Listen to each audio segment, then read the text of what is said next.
Welcome back to It's Technically Romance, where we talk about Hallmark films from the technical, cynical, cinephile point of view. And the hopeless romantic point of view. My name is Hamilton. And I'm Stephanie.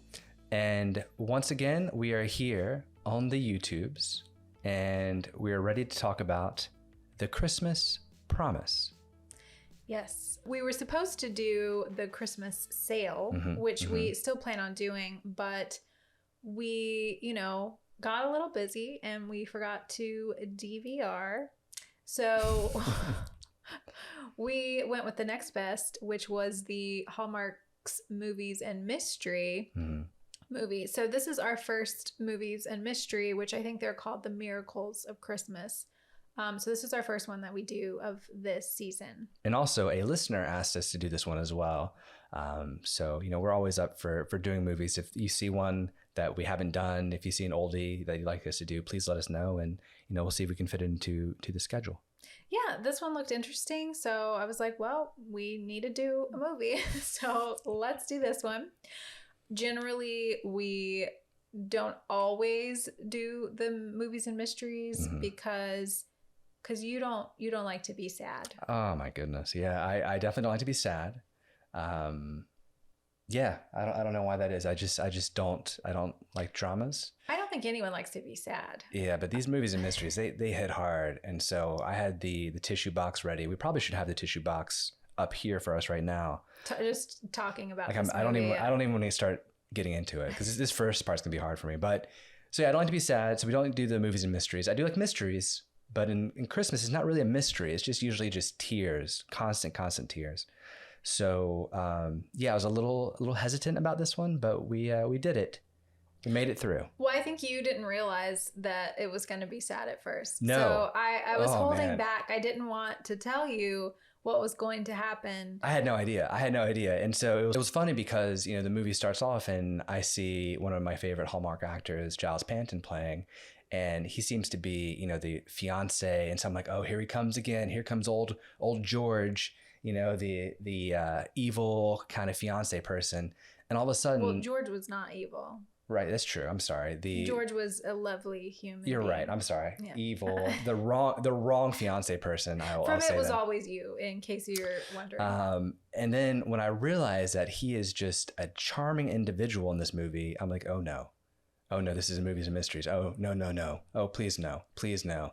And sure enough, we'll talk about it. Sure enough, what you thought was going to happen happens. I couldn't believe it. If there's ever the boyfriend or a fiance that she's not supposed to be with, and he's good, something bad is going to happen.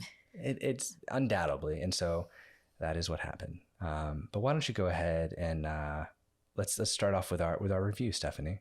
Is this a Hallmark movie that you'd want to watch again, in case you wanted to be sad? I don't know. Or is this a movie, as I always do, that you want in the background while you were being sad, I guess, in the background? Or maybe this is one that you don't want to ever watch again because you want to be happy at all times. Give it to me straight. Yes. I think I'm a little on the fence of either like I would watch it again or background for this one. It was a really sweet movie. There were some missteps that we'll talk about that didn't sit right with me. Right. But as a whole, I thought it was very sweet, sad. Yes. Sweet sad. So that's why it may be just a background. But on some days, maybe I will feel like a good sad movie. Good cry. Have a good cry. Good Christmas cry. And, I just would pop it on. Cool. So yeah. How about you? I actually would probably watch this one again. As sad as it made me, and it did make me sad, it really hit a lot of notes for me on what makes a really good Hallmark movie good. And, from the technical standpoint, things were great. We'll talk about some of the things that I liked. From a plot standpoint, I was there with it. There was one scene in particular that I think you and I both were like, really? That didn't make a lot of sense. That almost kind of ruined it for me, but they brought it back. So overall, this is one that I would like to watch again. I would have to be in the mood. It would have to be snowing hard, drizzly, rainy, kind of snow and just, I need blankets everywhere around me and cocoa, like 12 different kinds of cocoa around me too. But overall, yes, this is one I would watch again. You would need some sort of something to like cheer you up as you were watching. Yeah, or maybe our new little puppy near me to comfort me. Some sort of maybe like what it is. It's an emotional support Hallmark dog is what we have. Yes, that's kind of what we have. That is why we got Penny. That's why we have her. For the movies and mysteries ones that we watch. So why don't you go ahead and give us your world-renowned plot summary for this one? You got it. After losing her fiancé, Nicole deals with her grief in the midst of selling her home. Mm-hmm. Joe is hired to do renovations before the sale and becomes a friend for her in her difficult time. Through text messages from a stranger, she finally reaches a place of moving forward and learns the stranger and Joe are one and the same, and also her second chance at love. That's good. That was really nice. Thanks. That was really nice. I think you hit all the main points there. Yeah. From that, I would want to watch this. So good job. Thank you. We have our two main leads, and really, in my heart of hearts, there are three leads in this film. Why don't you give us our two, and I'll tell you who the third is. We have Torrey DeVitto as Nicole, or Nick, as they call her in the movie, which I like. Yeah, it's cute. And then we have Dylan Bruce as Joe the Carpenter. If you look up this movie in IMDb, his character's name is Joe the Carpenter. Or no, it's Carpenter Joe. Seriously? Yeah. Wow. Which I thought was odd. Because I don't know if they ever call him Carpenter Joe. Nope. That is his job. He is a carpenter, but he's not referred to that at all in this film. At least I don't think he is. And I'm assuming that you think the third main lead would be Henry, the past fiance. No, there's four leads then, because yes, Henry is up there. You're talking about the Duff. I'm talking about the Duff. Yeah. Really, there's just a great cast here, but also, Patrick Duffy. Patrick Duffy. Come on. I don't think there was enough Patrick Duffy. There really wasn't. I wanted to see more of him. He's really good in these. The last time I think I saw him in one was with Tyler. Wasn't it the diner Mistletoe one? Secret. He and Tyler carried that movie on both of their shoulders. I think they had, back problems after that movie. But he's great. He's wonderful. And also, like we mentioned before, Giles Panton as Henry, the dead fiance. Oh God. I know. I was so excited. We both were so excited to see Giles, and then when we knew what was coming, it was very heartbreaking and continued to break my heart throughout the entire film. We need we need Giles to have a movie all of his own where he's the lead and he gets his happy ending. And he doesn't die, or he doesn't get left, right before his wedding. Although it worked out in the end for him in that movie. However, I still want him front and center because he's just a delight in these films. Yes. I don't know if I know the other two leads. Have I seen them before? Torrey DeVitto, I adore. She is in one of my all-time favorite Christmas movies, which I have spoken about on this podcast before. It's a bit of I would say, a more obscure one. Okay. Have I seen it? Yeah. The Best Christmas Party Ever. Best Christmas Party Ever. With Steve Lund. I don't remember. And they do the Nutcracker themed party. He's like the fun guy. Yes. And she's like the straight lace. Yep. Yeah. They eat hot dogs. Yes. Okay. The cutest movie. If you have not seen The Best Christmas Party Ever, this movie is not sad. So if you want a not sad Torrey DeVitto movie, watch that one because it is fantastic. But yes, I thought she did wonderful in this job. I feel like this role, she had to carry a lot for this role. Yes, she did. Because this movie had a lot of sadness, but it also had a lot of joy, which I found very interesting. That it wasn't some of these like that have like dealing with grief. There isn't as much sort of like comedic or joyous moments in them. So I thought this one did. It was interesting to me to see them play up to both. Yeah, there was a lot of joy coming in from the carpenter as he kind of brought joy back into her life. You know, he would try to make her laugh and smile, and you know, not in a forceful way, just in like a, you know, kind of a playful way that just brightened her up a little bit, and that was really great to see, in my opinion.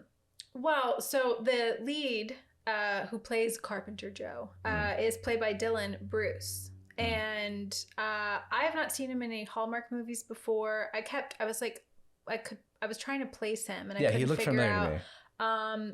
Where I think I know him from is Orphan Black, which I don't know if I've seen some episodes, so maybe that's where I've seen him, because he had I was like, where have I seen you? Yes, very different character. But I thought he did really well in this movie with like more of the subtle emotional parts.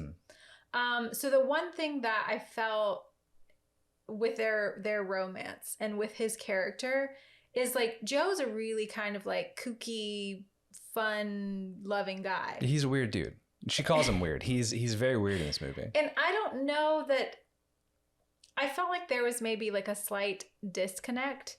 I felt like Joe's character was more reserved. So the parts where he is kind of like over the top, like with the pirate hat and the genie, where he's kind of like, it always seemed a bit jarring for me when he went into those sort of playful things, because I didn't feel personally that it fit his character.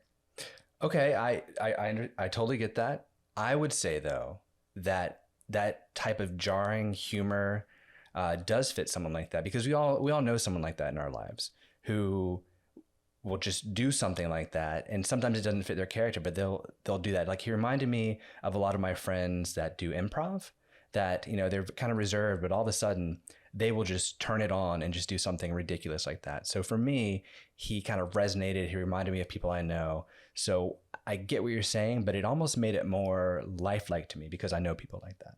Okay. I guess I don't know anyone like that. Like, they're I'm like that. I'm exactly like that. No, you're like all the way. Like, you're fun loving pretty much all the time. Like, this didn't seem to fit for me. So that was like the one thing that I didn't love about the character, because I didn't think it went. When he was trying to be like super goofy, it threw me off, and I was like, what is happening? It felt a little forced to me. Right. But I thought they had a nice, you know, rapport, a nice chemistry for most of the movie. And I really feel like more of like the tender, sweet moments is what really hit home for me. But I will say that I felt Torrey DeVitto played the parts, like when she's laughing, like her laugh, I don't know what it is, but it's like the cutest thing ever. It really was. You're absolutely right. It was very heartwarming. Yeah. Like, it just was like, oh, wow, I believed her laugh. Because sometimes, and, you know, we didn't mention this in the last movie, Coyote Creek Canyon Murder Mystery, but they did a lot of fake laughing in that. And I wrote it down in my notes. I forgot to mention it. There was a lot of like, ha, ha, ha, ha, ha, like stuff going on. And this was very natural to me. So she definitely played that part well, and the laughter carried through. Yes. So after we get over the shock of them killing off Giles, the way you say that is so harsh. Killing off Henry. I was like crying already, like knowing just everything they were saying. It was just like, okay, we get it. Like this the is mistletoe, sad. This is the first of I many can't wait memories. to have Baker's dozen kids, and we're gonna spend so many Christmases in this house. He was perfect. Played it perfectly. Oh my gosh, so heart-wrenching. Well, I mean, before we get to the meet cute, we have this like fun party before Henry dies. Was it fun though? There is some joy. Was it a fun party? Well, so it was a fun party. You know, they have the ugly Christmas sweater. And I will say, we talk about this endlessly, the friend group in this movie, I thoroughly enjoyed. Yeah, they crushed the friend group. I mean, again, we do say this all the time, but like friend groups, friendships, sisters, all that stuff to me seems very difficult to pull off. This one in particular, I felt like the friend group was so natural, so real, just wonderfully done by everyone that had a part in this.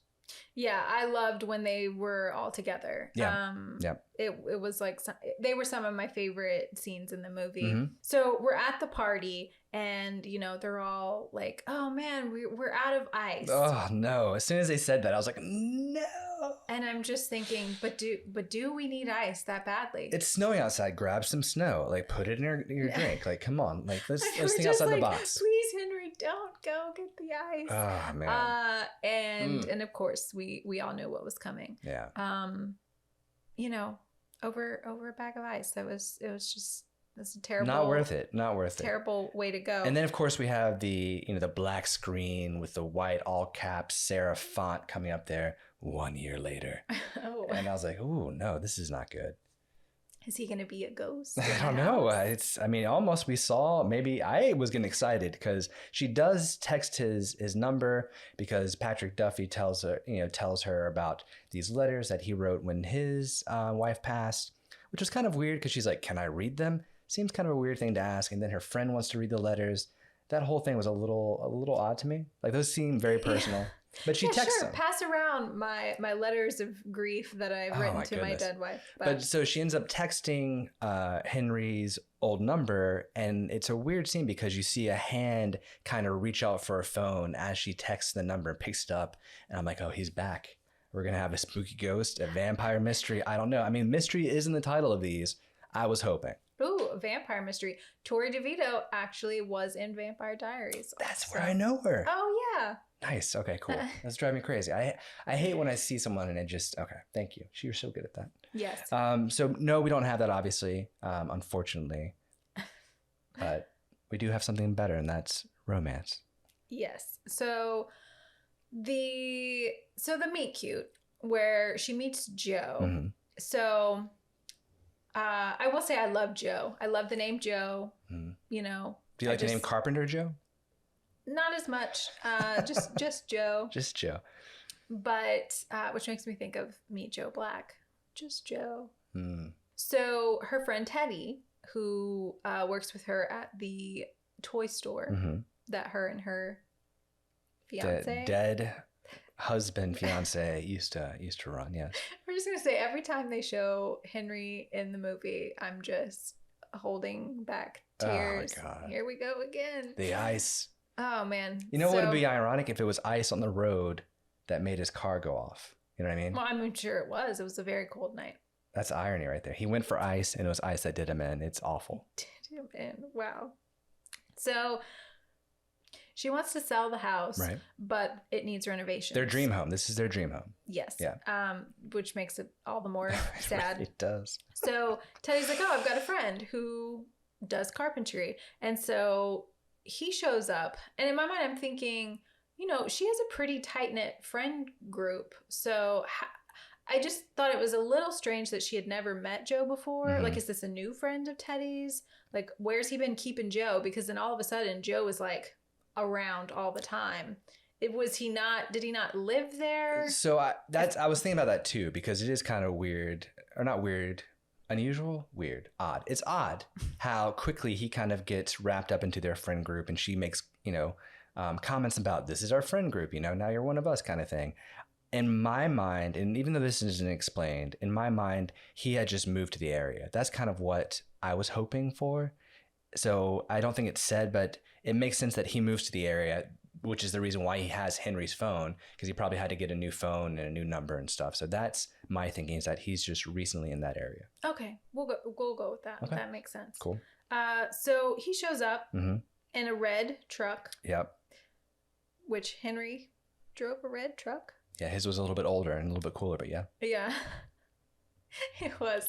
But I'm like, what are the odds? So this is basically Christmas magic, like through the roof. Yeah, I mean, yeah, absolutely. There's no other way to explain the things that happen in this film. No. So then, this meet cute, I felt like it's weird for me because I'm still like reeling over the death of Henry. So it's hard for me to be like all excited that she's meeting a new person. Right. It hasn't been 1 year for us. I mean, come on. And this is how amazing Giles Panton is, because he's not in the movie very much. But he definitely took a hold of our hearts, that I was like, man, this Joe guy better be real special for me to just totally throw Henry away and be like, oh yes, a year later, and you know, Nick is ready to move on. Yeah, and I will say, at least in my eyes, Joe, you know, he was different enough from Henry that I think he was good for Nick at the end. Oh no, I opinion. agree. And because those are big shoes to fill. This character of Henry is just the bee's knees. And so Joe comes in. It does, you know, I think we're all reserved, like, oh no, like, but he won my heart. He won me over. Yeah, I mean, it was a little odd though, because he's like, oh, well, let's go take a look in the house. And she is just, you know, I can't go inside. So it was like hard for me to be like happy about their first meeting because it didn't feel like playful or fun, like a normal meet cute. No, it was not like a meet cute. It was like a meet sad. It was. Was a meet sad. I like that. Yeah. Patent pending. But the fact that she couldn't like go into the house, like I thought Torrey DeVitto played this so well. Like just the look on her face and how she's trying to act like, oh, I gotta be somewhere, I gotta go, but I trust you, you know, do what you gotta do. She plays that so well. And later on when Carpenter Joe takes down the old dried mistletoe that Henry had put up there, like that scene in particular just crushed my heart and my soul because of how she acted in that scene. And also how Joe reacted to her reacting to that. Yeah. They both just played off of each other because you can see that Joe knows what's going on. He's trying to be comforting and reassuring and just, oh my goodness, these scenes with both of them together are just, honestly, it's some of the best acting I've seen in these films. Like the way they both handled these scenes were just beautiful. The awkwardness of it, which you would assume it would be awkward in this situation. So yes, I feel like they played that very well. Yeah. But let's hop into some technical, because you can't have a movie without all the technical goodies. Oh, are we still doing that? Wow. That's wow. Lighting, as you guys know, overall, I thought this lighting was pretty decent. Some of the interior shots were a little too dark. It wasn't, you know, realistic. You know, usually when you're in a home, what they'll do is they'll turn off all the background lights, which doesn't make a lot of sense when you're having a night party and all the lights in the house are off. So they did that a few times, but other times I think they balanced it well in the interiors. You know, wasn't very contrasty. You guys know I love my contrast lighting. It was a lot softer in a lot of these scenes. Their exterior shots were so good. They did those exterior shots so beautifully, so vibrant, colorful without being overbearing. And finally, I will say there was a shot that our DP used in this film numerous times. That's a shot that I love to use. And so I noticed it right away. And I think they used it like 4 or 5 times. Like they used it a lot and I loved it. Do you know what shot I'm talking about? It's so good. Where it's blurred. They start out with the blurry and then it like fades into focus that's in the background. Yep, perfect. So they use that a few times. Nice little focus pull. I mean, I might know him just a little bit. But really what they did is it's normally with a tree. So there will be a tree kind of dirtying the frame out of focus on the left-hand side, right? Dirtying, that's the term. Yep. And what they'll do is they'll pan to the right and push in at the same time. And so you have the tree as a foreground element and it pans to the right and pushes in. It's this beautiful move. And I use it all the time in my job because it's just such a great way to bring interest into the scene. And it's just a neat, easy little movement. So they did that, I think like 3, 4, or 5 times. It was great. Well, that would be thanks to the director of photography, Jeff Wallace. Great job, Jeff. I love that shot. Like that's seriously one of my favorite ones to do. It's such a fun one. So there's this scene. There's many scenes, yes. So there's this scene where Joe and Nick are at the little bakery. Oh my goodness. That she often visits. Go ahead. Yeah, go ahead. And I love that scene. When I talk about jarring things that happen with Joe's character, this definitely peaks the top one. Oh, which bakery? Are you talking about the cupcake scene? Yes. Okay, go ahead. I'm talking about a different one. Go ahead. So he's trying to figure out what he's going to choose to eat, and he's like, "I'm gonna go with this," and she's like, no. And then he's like, "I'm gonna try this one." She's like, no. This poor baker. Like he's like, they're all good. Like, why are you, but she's like, the peppermint bark cupcake. And I'm thinking, oh my God, that sounds amazing. For breakfast? I need that in my life right now. Cupcakes for breakfast. Yes, all day.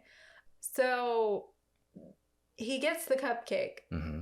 And this is what I'm talking about. It's just the strangest scene. Yep. He just stares. Well, I don't even know if he stares at it. The minute he gets it, he just shoves it. Yep.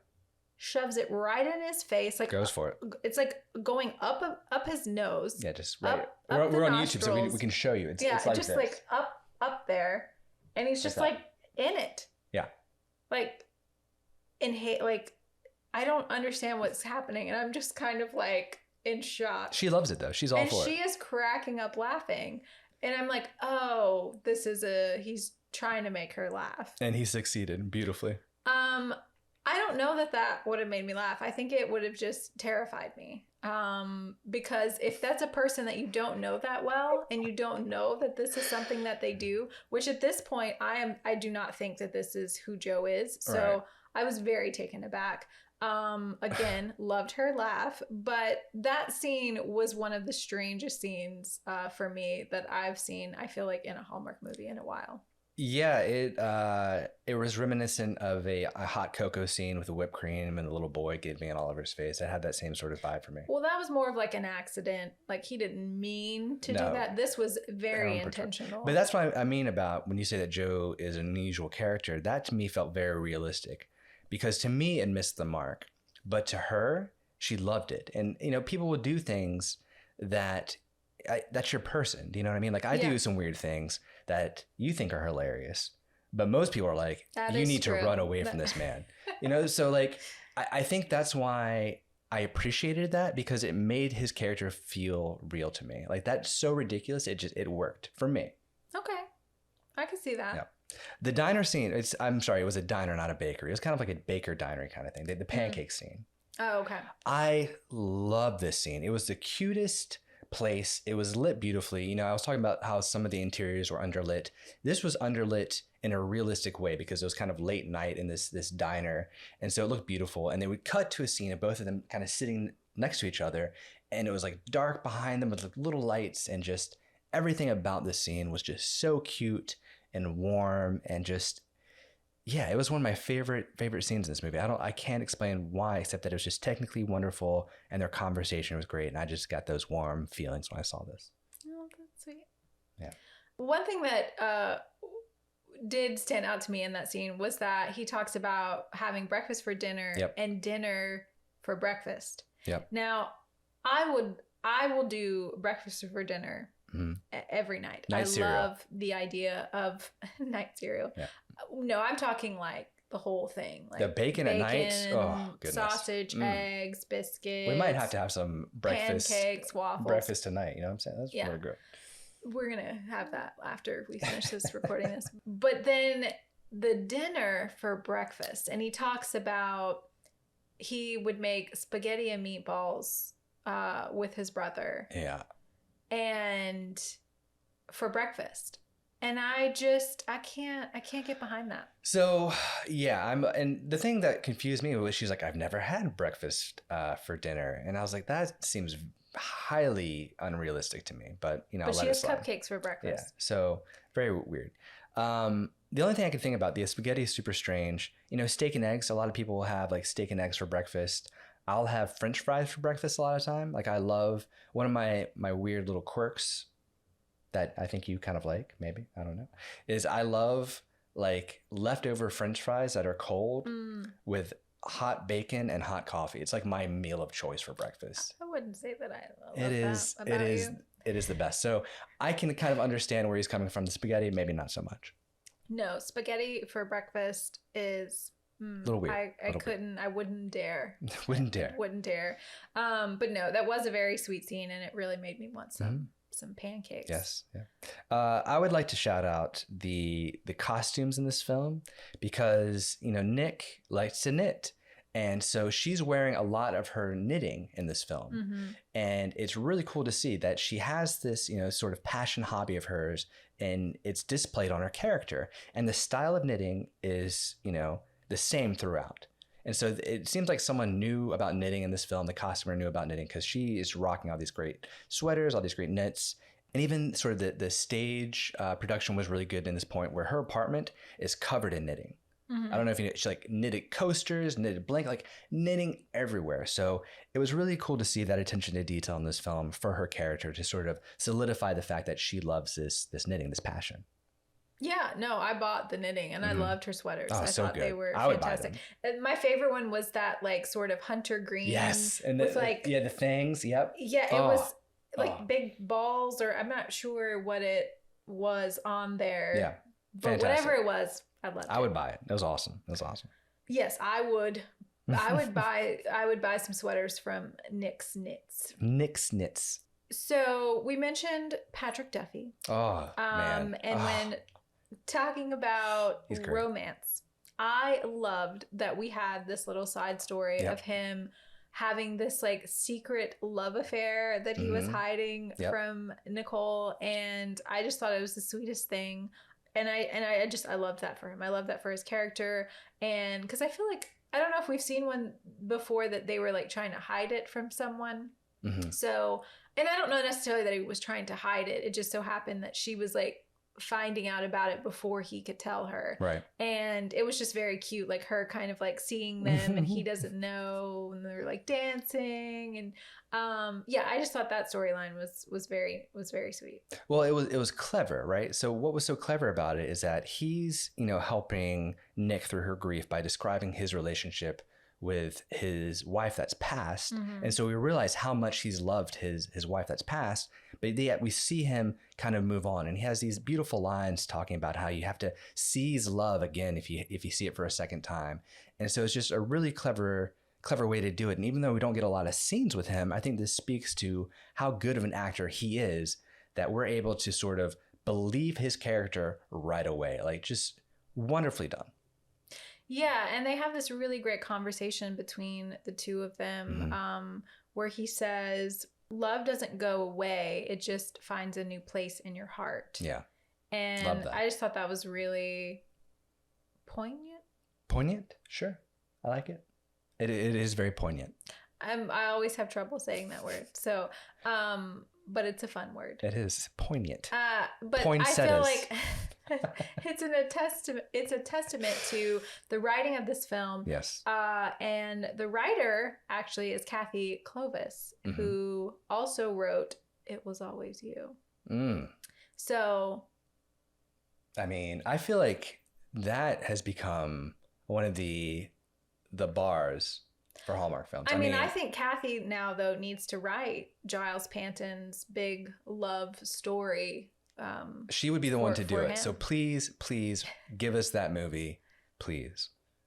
So one of the technical things that kind of fell short for me was the tree thing. So, as a kid, one of her dreams was she wanted to decorate this pine tree, and she rode her little pink bike, but never got there.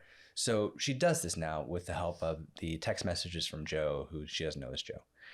And it would have been a beautiful scene, except we've got green screen all around. And I'm putting my reputation on the line here by saying this is 100% green screen, and it did not look great. You could tell it was green screen. Technical issues aside, I know they had to do this for some reason. I wish they had just found a tree somewhere in the woods and done it. It felt odd and off to me, and made me realize I was watching a movie. And even, towards the end, Joe's there, and the same sort of thing. It just ruined that moment. Yes, I will back you on this also. I will also put my reputation on the line and say that was 100% green screen. And yes, those scenes could have been so good, so sweet and so cute, and they were, the idea of them, but the execution, it definitely kind of took you out of it, especially I think towards the last one. She's like walking away, and it just looks like she's walking into some sort of like weird warped, like it just is so obvious that that's not where they really are amongst all the snow. Hate to see it, but the idea of it I loved. Idea was great. Beautiful idea. I bet I know. Speaking of scenes that didn't really work, that was my technical scene that didn't work. The before end kiss did not work for me. And judging from your reaction when we were watching it, I'm assuming it didn't work for you either. So why don't you go ahead and take that one? Sure. So this is another scene. It felt like it should have been a really good scene. Yes. It felt like it should have been really cute. Yes. This might be where I'm saying like some parts of this felt a little off to me. Mm-hmm. Some of the awkwardness definitely worked in this film and it made sense. But this particular scene was very odd. If you watch the movie, it's like they're talking about exclamation points and question marks, and she's on her way out to meet the text message stranger. Right. And he shows up at her place to look at her shelves. Right. Because one of her friends, again, love her friend group. I really love that scene where they're like, oh, you've got some shelves that he can, go take a look at that you need fixed.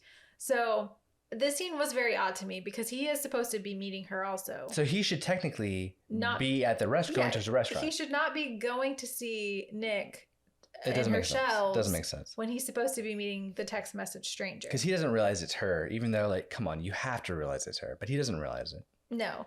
So that part in itself was odd. And then it gets odder when she's like, oh, well, I gotta go. And she's walking away and he just goes up to her and kisses her. As friends do, apparently. And then what follows is even weirder because at first I was like, oh, okay, I was not planning this, but okay, I can get behind this. Like, what's going to happen now? Right. And then the conversation it just had me a little sort of perplexed. Yeah. Because then he's like, oh, well, I thought we were friends. And then she's like, what? And then there's some conversation about question marks and exclamation points, which I was a tad confused about. I got where they were going with it.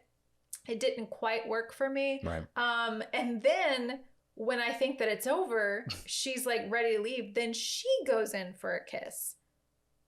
And I was just still like, it was almost so crazy that I liked it. But at the same time, it just left me very confused. Well, yes, it was so crazy. I almost liked it too. Yeah. The reason why it didn't work for me is because a few things. Up to this point, Joe has been extremely respectful of her. Mm-hmm. Like he knows, and this is why he has to know that he's the one, or that she's the one he's texting, because he's been extremely, polite, just sort of offering his hand out, can I walk you home? Like all that stuff. Very, very slow and respectful. Mm-hmm. This to me is a scene where he says, can I kiss you? Like we had in that one movie, because of everything that he's done up to this point. It seems very out of character for him to just go in and do it. It would have made more sense for her to do it to him, to just go in for the kiss. If she had initiated that first kiss, that would have made sense. So it just seemed a little odd, and it got odder, and it didn't work. Well, yeah, because it was almost like they were kissing each other in like a fit of sort of like jealousy, because they like knew that each other were going to meet someone else. Yeah. Even though it was each other, but they didn't know that. So then it was like he did it so like before you leave, I'm just gonna randomly kiss you. It's weird. But then he was bringing up friendship, and then she almost seemed upset that like he was going to meet someone too. I'm not sure. It was the one big misstep in this movie for me, but it wasn't enough to ruin the rest of the movie. The rest of the movie was very enjoyable, but this was not one.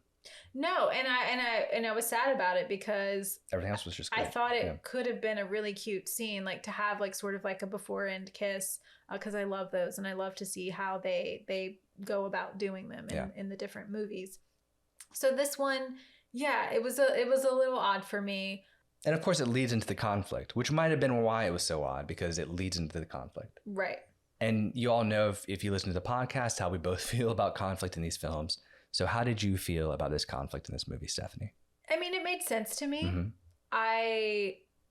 We have a bit of and I feel like we've been seeing that a lot lately, of the sort of like, you've got male people talking to each other, but not knowing that it's each other. And then one of the people finds out before the other sort of situation. So of course, she's waiting at the restaurant. He goes to meet her and sees that it's her. Goes to meet the stranger and sees that it's Nick, and then walks away. So it always is just like, why don't you just go in? I mean, you just kissed her, like, Yeah, literally, you literally just kissed her. Like 5 minutes ago, you just kissed her. Very strange, very strange. Very strange. But then, he has this, this was one of, like, to me, the better scenes that I liked of Joe, is he has this really great conversation with Teddy, which I think is one of the only scenes that we really see him and Teddy, like, we feel like for being such friends. Good friends. Yeah. Where are you, Teddy? Where are you at? Yeah, there was not enough Teddy in this movie. And I have to say, if you listen to our Sweet Carolina review, I go on and on and on about Jesse Moss in that episode, rightfully so, because this man is a star, and he is an amazing actor. And I was so happy to see him in this movie, which was funny because when we first saw him, I thought he was going to be the fiance. But I really loved this conversation between him and Joe, and the emotion that Joe has when he's, like, telling Teddy, like, it's her, and, the fact that he feels like he can't, tell her. And I just really felt that emotion from him, from both of them, like Teddy being a good friend to both of them. And then he's like, he gives him a letter for Teddy to give to her, because he's like, I have to go. Right. But I thought the letter was going to be a little bit more heartfelt, or explanations inside the letter. Same. Something. Instead, it's like, all right, I took another job. Bye. Sorry, I couldn't fix your shelves. Oh, See goodness. ya. And then I thought it was going to be like this big, letter that he couldn't explain like to Pops her. wrote. No, we don't get any of that. No. Instead, we get, a misplaced cell phone, and it's just, it's a mess. And again, conflict, it makes sense, but I think it could have been handled better for a film like this. We get a kind of ominous text message that's left when she returns. Well, okay. She finds out his phone, he leaves at her house, and then she's like, oh, it's you, because she texts the stranger, and then she finds out that it's Joe. I know it was you. And then she sends the phone back with, I know it was you. Something out of Coyote Creek, that's I know. Dark. So yeah. Again. But I will say that house scene was great when she's finally able to, it was very representative of her grief. She's able to move through forward. The house, move forward through the house. A great scene that was there. And so the conflict obviously fell flat for me. It could have been a lot worse. It could have made it a lot worse, but it just, for a movie like this that had a lot of high notes, this was definitely a low one for me. Yeah. And I always feel like, sometimes it doesn't work, but then we get these, like, really great scenes because of kind of, like, silly conflict, but I wouldn't say this was silly, but like I said, I did love that scene between Joe and Teddy. Yeah, afterwards. for sure. At this point, I'm like thinking the movie has to be almost over, right? But then, there's another party with the friends, which I'm all for because I love when the friends all get together. Except for Susan. We love all the friends except for Susan, who is the worst friend in the world. What? I love Susan. You love Susan? She cheats at Christmas sweater parties. Oh my gosh, Susan is the best. No. She cheats. First of all, in the first party where she sends Henry out to die, she is in pajamas. It is not a sweater. It is pajamas. That's the first thing. And then she always wins them. So she does some sort of trick to the voting. It's something's going on there. Okay, I have to speak for Susan because she is not cheating. Do you see what Susan is wearing at all of these parties? She is the best dressed. Something's going on. She is the best dressed, and she deserves to win. She's counting the votes. So she is the one counting the votes. Something's off. Like, she had her name engraved on the cheese plate. Like, something is off. She literally had to plug her outfit in. Now, that one, I will say, that one is pretty good. I will give props to that. But then Susan is the best. But then, and I think everyone needs to. Oh no. But then she's pushing other men onto Nick a year out. She's like trying to force her to move on when she's not ready. I don't like that about her either. Susan, no thank you, Susan. Oh my gosh, I loved Susan. I think I even have in my notes, like, I loved Susan. So we do differ there. not Susan throws the best parties. Can we just say, like, I want to be friends with Susan because I want to come. No, she does throw the best parties, but I'm a little sus of her winning like 6-7 years in a row. Something is off. We need a recount on those numbers. She literally makes Christmas cocktails called Jingle Juice, and I'm just like, I want some Jingle Juice. She does throw great parties. I love a good festive cocktail, so I want to be friends with Susan. You don't have to come to our parties, but I will be there, Susan. Don't you worry. So anyways, like Susan, she's throwing another great party that's a scavenger hunt. Yep. Outside in 25 degree weather, which is so Susan. Typical Susan. I love the cold Susan, so I would have very much enjoyed that party. And so they're looking around, and obviously there's something to brew, and they're all have sort of devised a plan for Nick to find a present. Yep. And man, so I didn't know what it was going to be, but she opens it up and it's a model house of her house, her dream home that she, was going to have with Henry. And now Joe has fixed it up for her. And I'm like fighting back tears at this point. Like, I'm literally like, Stephanie, don't you do it. Don't you do it. And then when she's like, where is he, Teddy? Where is Joe? Like, I have to go find him. He went out to get a bag of ice. That is all I could think of was someone was going to say, oh, well, he just ran out to go get a bag of ice. And I was just like, please, God, please let him come back. So bad. But no, he did not go to get ice. He was doing something much better. And I have to tell you, the ending of this movie, it holds a special place for me. And this is, I think I'm leaning more towards would see it again just for this end scene, because you give me Christmas decorations, specifically Christmas lights. Yes. Someone setting up Christmas lights or Christmas decorations on someone's home as like, a way to show their affection. I don't know why, but that to me is like top tier. Top tier, Joe. You did good. And it was just super romantic. It really was. I love that she shows up and he's still on the porch, like finishing up. Cause I'm like, how much time, Joe, did you have to do this? Like all day. This was some top tier lighting. Yeah. This was like old school Hallmark lighting where they just go to the nines. That's what this was. Yeah. Now, so this part was I cringed just a little because she goes in for the kiss and he stops her. Oh no, I remember that. Oh, I blocked that out of my mind. And then he pulls out some mistletoe. And I thought it was the mistletoe from Henry. The old mistletoe. Oh God, no, but all I could think about was Henry in that scene. A little inappropriate, Joe. Ooh, that might not have been the best move. Well, I don't think he knew. But if I was Nick, that maybe would have like triggered her, brought all of the grief back to me. So I think maybe that was a tad poor taste. Yes. For the movie, but then it passed and we get a really nice kiss. What kind of kissing do we get? So this movie had a lot of grief in it and everything. So I knew I was not going to be getting like Blazing Inferno. So, but I definitely felt some sparks there. So I think it would be a solid sparks there for me. Solid sparks. Mm-hmm. Well, that's good to know. Yeah, I like the kissing. I love the end scene.